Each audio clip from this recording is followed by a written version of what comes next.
Alan Wasalan, you with the Nasty Pastor. We back with another read from out of the Son of Light, the Book of Ramses, Volume 1, Series 1. Ooh, we're going to cut this intro very short and we're going to dive into this reading. And Asha showed them through the official residence of Foreign Service had just assigned him. In the center of town, not far from the State Department, young as he was, he already had the polish of a seasoned diplomat, impeccably groomed. He wore the latest Memphis fashion, simple in cut but bold in color. His natural elegance was underscored with a newfound self-assurance. Asha was obviously on his way. You seem to be doing well, Ramses remarked. I was in the right place at the right time. My report on the Trojan War turned out to be dead accurate. How many of y'all understand the Trojan War? How many of y'all have kept up with this reading where that, I believe it was chapter 2, chapter 3, maybe even chapter 4, the Trojan War was presented. You know, it was spoke of. And you know, the Trojan War is about that movie Troy. You feel what I'm saying? That particular war in time, you know, they call it a Trojan War because they used a wooden horse, you know, to carry their military inside of the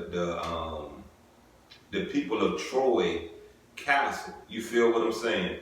And it was brilliant, it was smart, and it helped. You feel what I'm saying? It really helped them to win. Let's dive on back into this. Just what did you conclude? That the Trojans are headed for defeat. I disagree with the theory that Agamemnon, you know, you remember him out the movie, had the little gray beard, there was two brothers. You remember him, right? Okay. Will show mercy. We can expect mass destruction and slaughter. However, Egypt will not take sides in the conflict. It will serve no purpose for us to get involved. True, Seti's goal is to keep the country at peace. You know, remember this is a pre-recorded reading. You feel what I'm saying? Pre-recorded reading. You know, this reading is being recorded in 2025, June 30th. Yeah, June 30th, which is, you know, the day my mom's birthday. Let's give a little, you know, clap. This lady, you know, presence has been here. This lady presence is still here. And I'm going to just pause for a minute, you know, give a little prayer.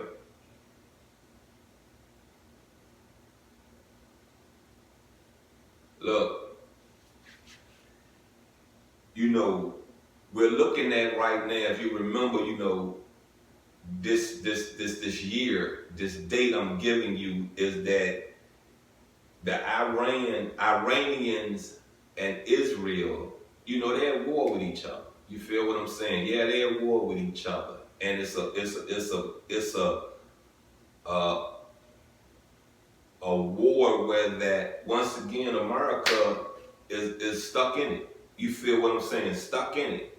You know, if you look at what's being done to Ukraine in the now, if you remember this date, July the 30th, 2025, you know, Ukraine is stuck in it. You know, and when you think about it, it started with Ukraine and Russia, right? Did it not? Did it not start with Ukraine and Russia? And now Russia is back doing more bullying to Ukraine. You feel what I'm saying? And when you look at the map, which was showed on TV, you know, before the bombings in Iran and Israel started, you know, you have Israel on the right of Iran, and you have Ukraine on the left of, you know, Iran. And then on the left side of the Ukrainians, you got Russia. You feel what I'm saying? So when you look at that important piece on any map, you know, that the U.S. control, that the U.S. have investments in Israel, It's not wise to give it up. It's not wise to no president to give it up. You feel what I'm saying? If when Trump, comes out of office, if Trump come out of office, the next president, I don't advise you to ever give that up. Don't ever. Always fight for it. Always stand your ground, and don't give them nothing. Don't give that part of the world nothing. You get what I'm saying? If there's no way that these two countries can have peace, and I'm talking about Israel and I'm talking about Iran, if there's no way that they can resolve their issues and have peace, continue to bomb, continue to put our soldiers over there, continue to, as time, as history goes on, start owning more percentage in that country. Yeah, own more percentage, because they need to get to the point where that we are protecting them, that turns into we are governing them, that turns into we have 90% control. We need that. That is a perfect part of any war between Russia that holds a real threat to them. We can easily dominate them from that part of the world. Easily dominate them from that part of the world. And as I said, I'm 55 years old. By the time you see this, I'll be turning 56. And Russia and America has always been at each other. Always been at each other. Before I was born, they was at each other. That is what the Cuban Missile Crisis was about. And I just say this to you, Wake up and understand what goes on across seas. Across seas need to wake up and understand what goes on in America. Whether you like it or not, it is what goes on in America. And if you stop bullying the neighboring countries, you feel me? Stop bullying the neighboring countries, you ain't got to worry about America. Because then they're not going to ask for America to come help them, and we're not going to feel like we need to protect them because of the investments and the position we have placed our military in their continent, in that country. Let's get back to this read. That's exactly why he's so worried. Ramses and Amunai blurted out in unison, "Do you mean war? The Hittites are making more trouble again." In year one of his reign, Seti had found himself with a Budean uprising on his hands, incited by the Hittites. Come on now, the Hittites again. You get what I'm saying? So who know about the Nubians and the Hittites joining together and overthrowing that part of Africa in history? I believe all this going to come. All this going to have another way of explaining what happened. And remember, I explained to you, long time ago, maybe not this platform, another reading platform, I will be getting into, the book about Egypt and the Nubians. I will be getting into that, so that can be processed a little better, because what I don't like is the division, the divide between a culture, between Africans. And if you understand slavery, that is why slavery was successful, because the continent was divided. Let's go and dive back in.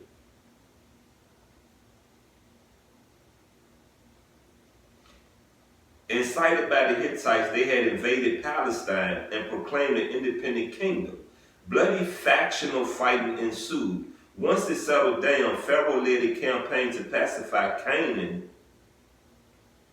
annexed southern Syria, and check on the Phoenician ports. During year 3, Egypt had come close to direct confrontation with the Hittites, but the opposing forces had both held their positions and then retreated to their bases. Now, I did read somewhere, this, once again, this is a pre-recorded, and this is year 2025. This is the month of June. This is the date, June 30th. I did read somewhere, June 29th, that, the disagreement between, I'm going to call them Kemites. You feel what I'm saying? Because it had not went over to Alexandria Great's hand yet. You feel what I'm saying? Kemites. Like these Ramses, Kemites. You feel what I'm saying? Seti, Kemites. Anything before Alexander the Great put their hand on there was Kemites. That part of Africa was called Kemet. Cool. Look, the biggest issue was the trade ports. And I can agree with that. You know what I mean? I really can understand that more than anything else I've been told about why the country was divided. I could see that these people was starving Lower Africa. You get what I'm saying? I can understand that this part of Africa was starving Lower Africa for what reasons? Because of differences, right? Because of differences of laws, because of differences of possession. You feel what I'm saying? That part of Africa was rich. That part of Africa was wealth and natural resources. You feel what I'm saying? Very rich in natural resources. So, once again, I say, you know what I mean? As a culture, we need to stop being divided.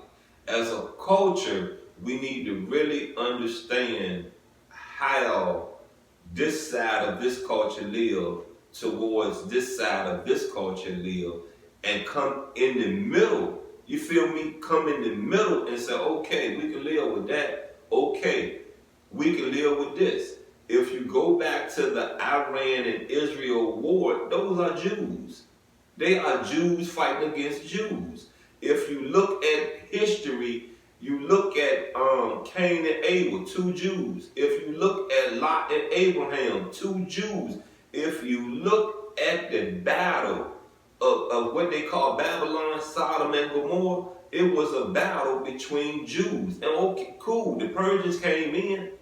The Persians came in and showed you what? What did it show you that I explained to you a long time ago? To really ask yourself and really evaluate it, whether you a Jew, whether you are African, whether you are Dothead, whether you are Muslim. I don't care what culture you're in. You could, look, evaluate it. Do you really think you still have a covenant with whom we pray to? And if you tell me you do, then what side of this have you chosen? Come on now, you give me, what side of this have you chosen? And as I say it to you once again, if you feel you're out here doing some good, I don't have no problem with you. I don't have none with you. You get me? None.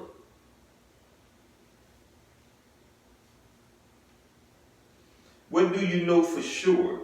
Ramses asked Asha, it's classified information. You may be a royal scribe, but you don't work for the State Department.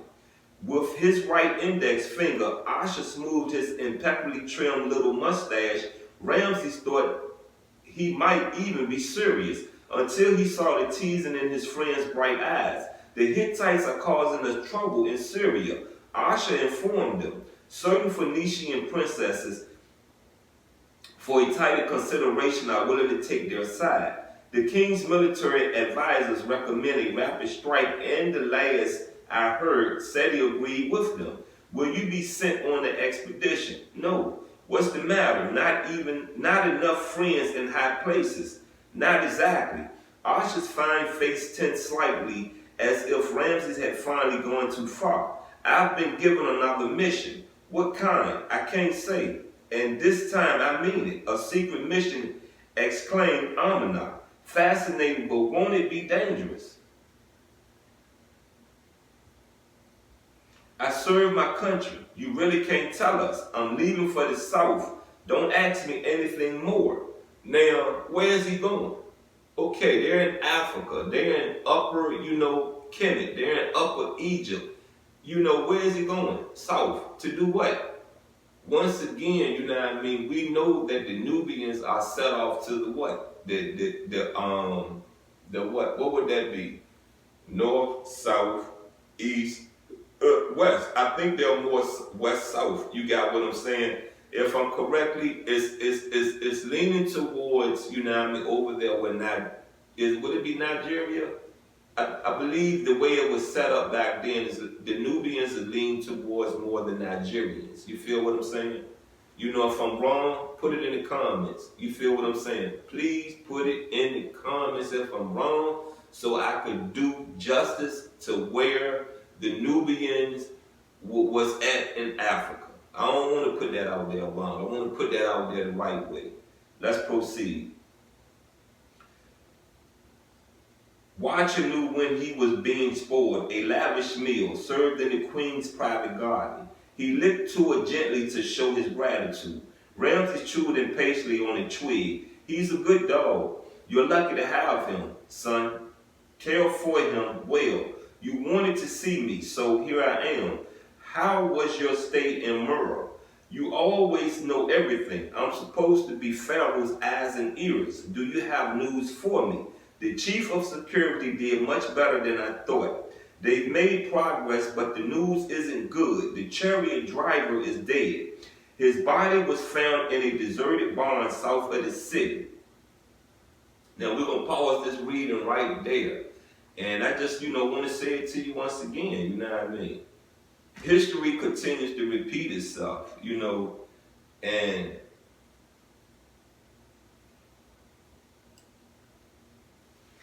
what Jesus was bringing to the world, what Horus was bringing to Africa, to ancient Egypt, to Kemet, was peace, understanding. Peace, understanding. You get me? The devil, as we know, as we have witnessed, always start confusion. There's always some confusion when the devil sees there is peace for a long time, right? Come on now, right? Come on, right? Do you know what peace does to any country? Do you know what peace does to any country?